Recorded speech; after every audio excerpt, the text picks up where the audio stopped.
Hi guys, my name is Meads. This is going to be another segment of Behind the Reviews in which we're gonna talk about broken figures. Now, there's several ways to fix it. Probably the easiest one is getting it replaced.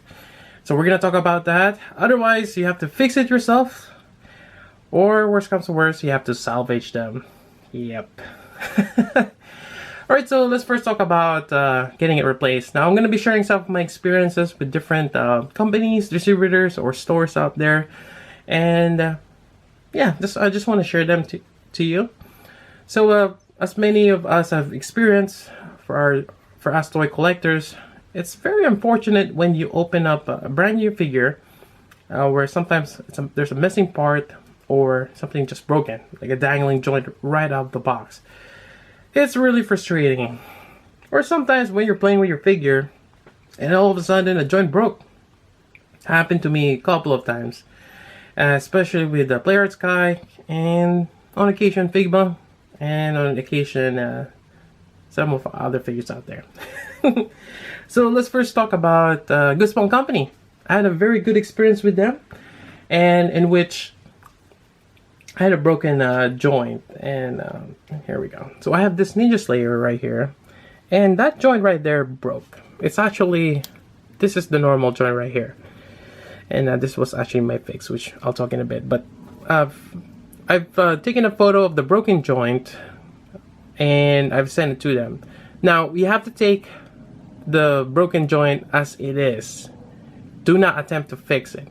So this is what I did, which I will talk a bit later on, again, when we get to the segment of me trying to fix stuff. So this is after.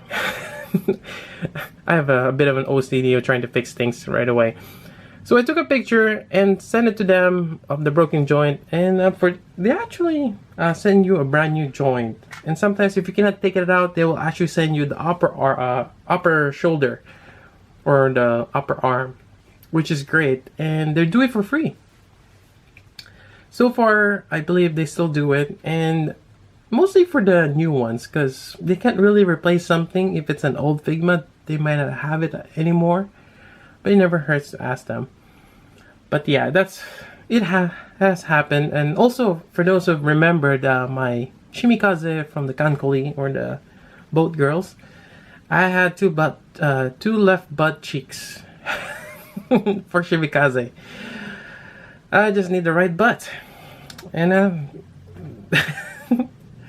they sent that over, and finally I got a complete Shimikaze. So that was really nice of them. But I've heard stories, or even or someone posted that some people are actually abusing the system to the point of getting an almost complete figure from all these requests, which sucks. I hate it when people take advantage of the system. Very bad. But hopefully, Good Small Company will still continue with their free replacement program. And it's just great, especially when you're paying a premium price. You know, Figma is not cheap. But maybe now kind of is. Well, actually, they kind of raised the price. I guess probably due to licensing. But Figma in general are about $40. But now it has risen kind of up to $70. Just depending on what they're making. Actually, some like the Hulk. The Hulk was like almost $90 to $100. But again, it depends on what kind of Figma it is. But when you have something that expensive, you kind of expect that the company will pull through in terms of replacing. Which brings us to the other segment of this. Way back then, when you buy a Player Arts Guy, you kind of have the fail rate sucks. I would have to say it's about 30%. But way back then, the quality control is just horrible. You get probably a third of a chance that your player's car is just broken, or there's a missing part, or the shoulder joint will just break, which has happened to me. So that sucks. But actually, recently, certain stores, which they've talked among their distributor, that if you have a broken Player Arts Guy or something missing, they'll help you out. And That's a Hobby is one of them. They're able to help me out with some of my Player Arts problem. But actually, recently, the ones I've reviewed, I haven't had much issues, which is great. But unfortunately, just the player sky price just almost doubled. Because I remember they were like about $70, $80, and now they're about $150. Ridiculous. When I see a $150 player sky, I'm expecting that it has more stuff, but it's like the Halo figures or the DC. It's kind of like, I mean, they kind of had a little bit more details to it.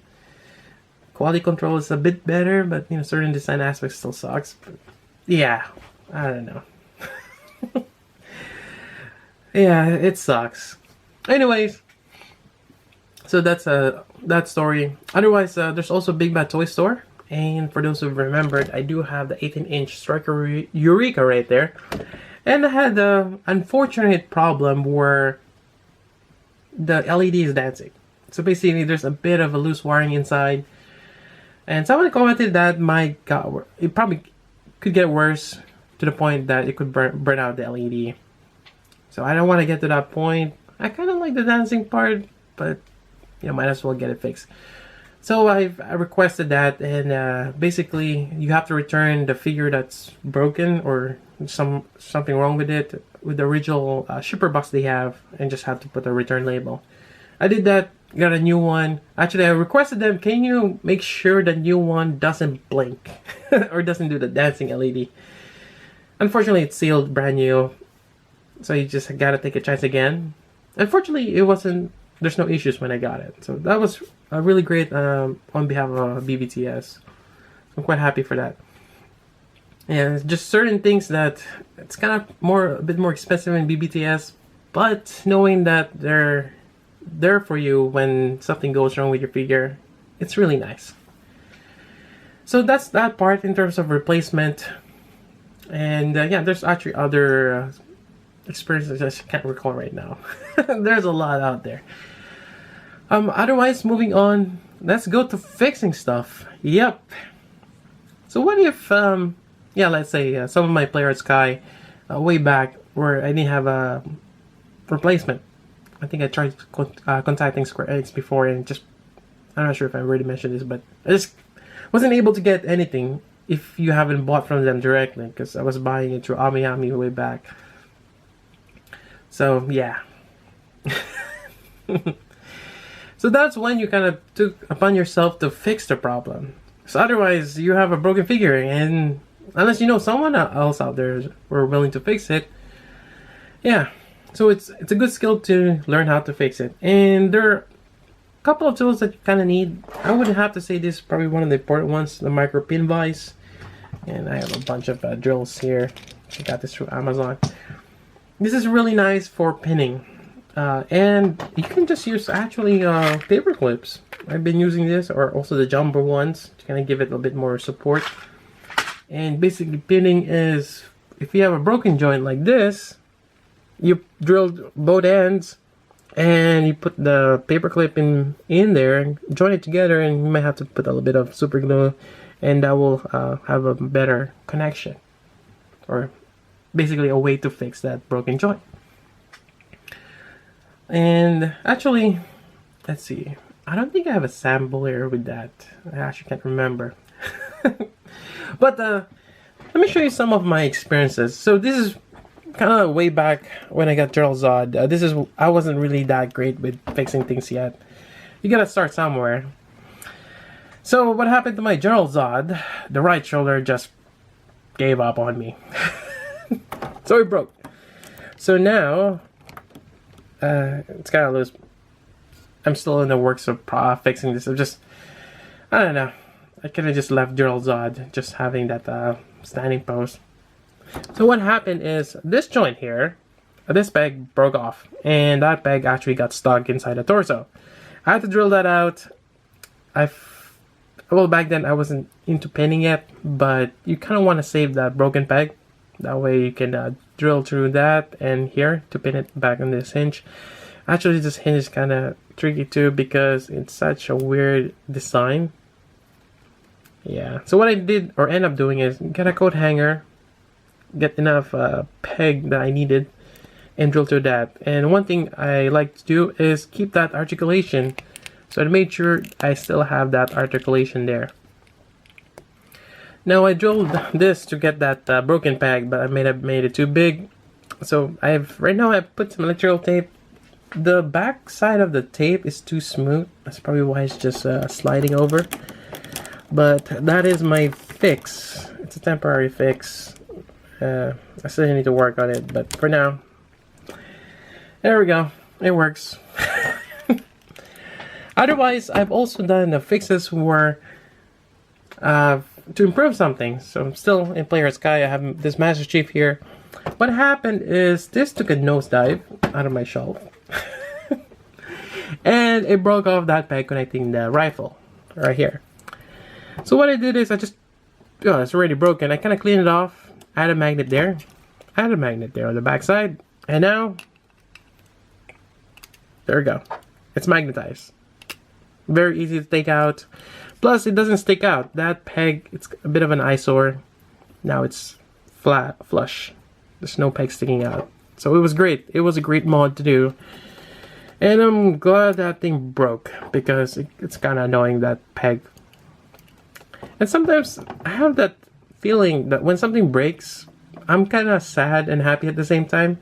Sad because it broke, but I'm happy because I could fix it and probably improve it. Same thing here. I've added that, although I should have super glued that magnet there. There we go. So likewise, same thing. I kind of stacked them too. And that's for the pistol. So that's another fix for the Master Chief. Otherwise, there are actually drastic ones that I've replaced, and this is kind of going along that topic about overcoming the fear of fixing something that's expensive. Now, this is an exclusive. This is the anti-Gurn Logan Super Robot Chogokin. It took me a little while before getting this. When I got it, it was great. Then I was taking some pictures of it. Then all of a sudden, I hear a pop and a crackle, and something fell off. So basically, inside there's a hinge, I guess, for the torso or hip. It's kind of hard to show that here, but if you can kind of see something that's shiny in there. So this side here, I've replaced that or fixed that. The hinge on the right side is still good. So on that left side, I actually had to dismantle the torso to get that part. Basically, one of the hinge, one side broke off, and it still actually was fine. But over time, I have a feeling that it will just break. So I want to make sure that it still holds together and it doesn't get to that part. So after dismantling it, it's kind of hard to show kind of how it is, but if you see my fingers here, so it's kind of like this. So this pinky, or this side here, broke off. So it's kind of hooks in here, and there's actually a metal rod that goes through. So that's kind of how the hinge is. So it's kind of like just like this. It was holding, but it's not gonna hold forever, like I said. So what I did is I got a paper clip, shaped it like a U, and that basically wraps around here. So that way I have this system again. And even then, it was kind of tricky drilling in there. And that figure, it's an expensive figure. I think it was about 80 bucks, close to 100. And I'm drilling through it. That could be nerve-wracking because it was still fine. And what if I made a mistake? Then I have to basically scrap that figure. And it's one of the rare ones too. It's hard to get another one. I'm not sure what's the price on the anti-Gurn Logan right now. Maybe it's might be 120. I haven't really checked, but it's a bit much. I could use that money for something else. Other cooler figures maybe, or just other figures. But I took that. I kind of took it as a challenge, and luckily it worked out. Also, going back to this one with the Ninja Slayer. So what I did on this one, this is actually kind of interesting. I bought some of those Revoltech joints. So actually, this one doesn't ratchet anymore, but you kind of feel it. I bought those. They're just great replacement parts, just in case something breaks. And luckily for me, the Figma joint and the Revoltech joint, they're about the same size. So you can kind of see it here. Now, the the thing with this, it's not a straight peg going in the torso. It's actually kind of like a double ball joint here. This one is actually smaller in there. So what I did, I had to remove the broken peg there. Take this out. So I had to drill to that ball joint there, and that kind of acts as a sleeve on this revoltech joint, because the revoltech joint is pegs on both ends. Again, the Figma one is ball joint there, kind of like here. I'm not sure if you can see that. So I had to drill through that, put it on kind of like a sleeve, and put it back, and it actually works out. But I did get the replacement joint just in case this failed, but it's holding, and I'm just gonna keep it there since it fixed the problem. So I'm actually quite glad that I fixed the problem, but I still have a backup plan. Might be good to have a backup plan. It kind of gives you a little bit of reassurance that if you ever make a mistake, it still could work somehow. Anyways, I just want to share that. Alright, so, and lastly, like I mentioned with the magnets, I showed this recently with the Megaman Anti-Warrior. This side panel here on the head, I've added magnets because it's just great. Because when you get close to it, it sticks in there or it just holds in place. It just makes it a lot, yeah, a lot nicer. Because otherwise, this thing could easily pop off and fall, and it sucks when you have a missing part. Yeah. Kind of wish they've added that magnet, but I'm not sure how much it'll add to the cost of production, so I probably didn't do that. After someone pointed out to me that actually in the promo shots, we're not supposed to see those metal rods there for the pegs, or for the hinges, or for the joints. They should have painted that. I don't know, maybe that's just a prototype, or they just kind of skip out on that detail. For me, it's not a big deal, but definitely would have been great if we didn't see those pins. Kind of reminds me of those Transformers. Yeah. Anyways, that's that. And I can't really say much about the salvage part. That's mostly for mold kits. You know, certain mold kits, when you break it, that's it. And might be great just for kit bashing. Otherwise, I just want to share this customs again. For Marvel Legends, I made a One Punch Man Saitama here out of Vision. And I just did this recently. I made, for those familiar with Overwatch, I was trying to make Diva. It's not accurate, obviously, but I was trying to go for like a swimsuit version. There we go.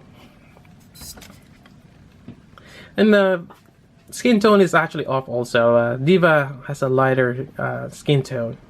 Yeah. But this is Kitty Pryde from the new wave of X-Men, and I just matched the skin tone with the face. I don't really want to paint the face, other than I've added those pink triangles there. I also added a Figma joint here for the hair. I still have to clean that up and paint that, so you get this articulation. Otherwise, it was just like this. Yeah, that kind of sucks. It was just on the back, so now I can put it on the side. Looks a lot nicer. And I don't know, I like doing this. And not to mention, the Marvel Legends are about $20. You can do pretty much, you know, mods, or costumes on them. It's not so bad if you made a mistake. They're $20. Now we're gonna go also in the discussion of the fear of customizing or fixing something that's expensive. So again, Marvel Legends are cheap. Maybe not cheap for some people. Maybe $20 is a lot of money for other people out there. You can have several meals in a day given that money. But considering for a Japanese import collector like myself, $20 is not much. Because on average, like a Figure Arts, Figma, we're talking about $50 to $70. Well, has recent lately, but around that price point for one figure. So a $20, that's a candy toy for us. But yeah, might be a good idea to kind of practice on those cheaper figures. Now, I'm not saying that the Marvel Legends is not good.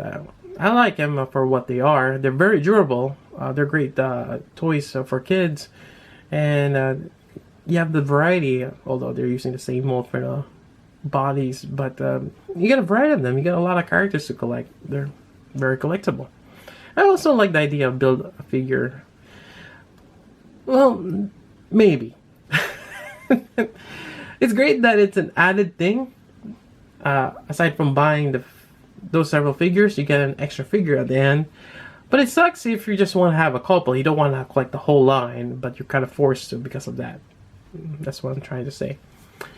But anyways, that's about it for this discussion. It kind of went a little too long, about 20 minutes. But that's pretty much my take on broken figures.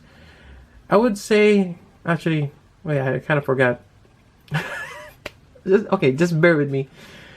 So I have to say that overcoming the fear of fixing things, there could be several ways to overcome that. One of which is financially. I'm not trying to brag here, but if you're able to buy that figure again, or you're not afraid of, totally screwing up that figure, because you can get a replacement, or you can just move on with other figures. That's great. That's probably why I have a bit more, I guess, reassurance on myself that it's okay if I mess up. But obviously, a lot of people out there which I've talked to, they don't want to do that. As much as possible, get it replaced, especially if they're paying premium money for that. I can understand that. On the other hand, another way to get the courage to fix your figure is just by practice. The more you practice on fixing figures through pinning, super gluing, or whatnot, or adding magnets, that's the only way to get good at it, is by practice.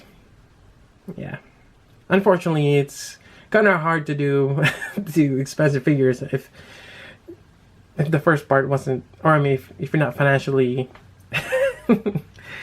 ready for that. So that's that. But otherwise, hopefully you get something out of this.